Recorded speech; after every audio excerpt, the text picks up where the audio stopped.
और मेरे भ्राता बाली अपने राज्य में बड़े प्यार से वो सह गुजर रहते थे। हम दोनों भाइयों में बड़ा ही अगाध प्रेम था। हम दोनों एक दूसरे से मिलकर बड़े ही प्रेमपूर्वक अपने राज्य में रहते थे। एक दिन मेरे मानव का पुत्र सुग्रीव हमारे राज्य में आया और उसने आकर मेरे भ्राता बाली को ललकारा और उसने मेरे भ्राता बाली को युद्ध करने के लिए आमंत्रित किया। उसकी ललकार सुनकर मेरा भ्राता बाली उस दुष्ट मायावी के पीछे दौड़ा। मेरे भ्राता जब उसके पीछे दौड़ रहे थे तो वो जंगल की ओर भाग गया। पीछे पीछे मैं भी अपने भ्राता के पीछे पीछे भागता गया। अंत में जाकर वो मायावी राक्षस एक गुफा में जाकर छिप गया और बाहर नहीं निकला। तभी मेरे भ्राता बाली ने मुझे ये कहा कि तुम इस गुफा के गेट पर एक पखवाड़े यानी 15 दिन तक खड़े रहना। अगर मैं उस मायावी का वध कर उस एक पखवाड़े में वापस ना आऊं तो तुम मुझे मरा हुआ जानकर अपने राज्य की ओर लौट जाना। मैं 2 पखवाड़े 30 दिन तक वहां पे खड़ा रहा, परंतु मेरा भ्राता बाली वापस नहीं आया। और अचानक से एक दिन रक्त की विशाल धारा वहां से बह निकली। मैंने सोचा मेरे भ्राता नहीं आए, इसका मतलब उस मायावी राक्षस ने मेरे भ्राता बाली का वध कर दिया है। मैं ऐसा जानकर बड़ा भयभीत हो गया और मुझे लगा कि अब वो मायावी राक्षस हमारे में राज्य में आकर हम सबका भी वध कर देगा।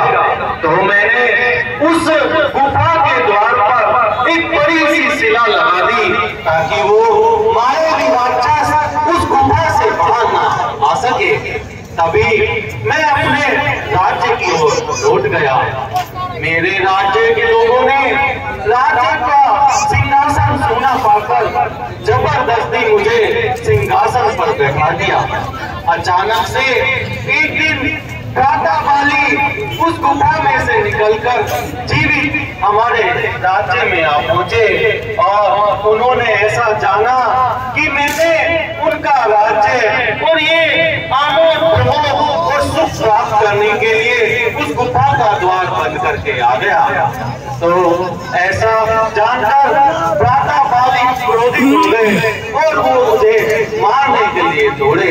उनका गुस्सा इतना प्रबल था कि अगर मैं उनके आगे रुक जाता तो वो मेरा वध कर देते। भागता करता मारा मारा मैं इस पर्वत पर आकर बैठ गया। ऋषि के शाप के कारण मेरा भ्राता बाली इस ऋषि पर्वत पर नहीं आ सकता है। इसी कारण इस पर्वत पर रुककर हे रघुवीर मैं अपनी जान बचा रहा हूँ। बहुत अच्छे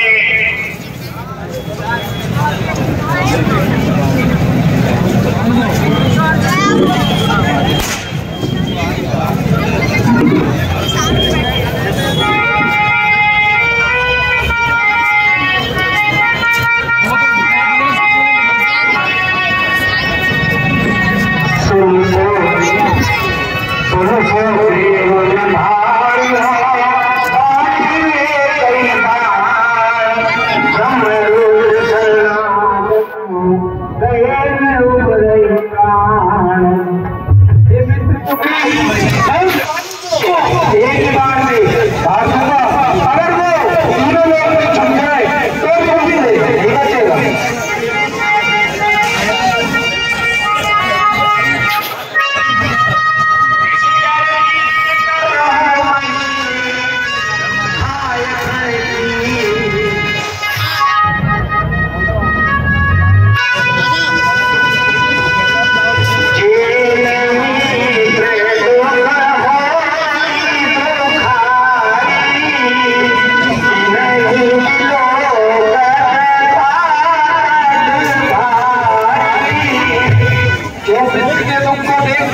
बात है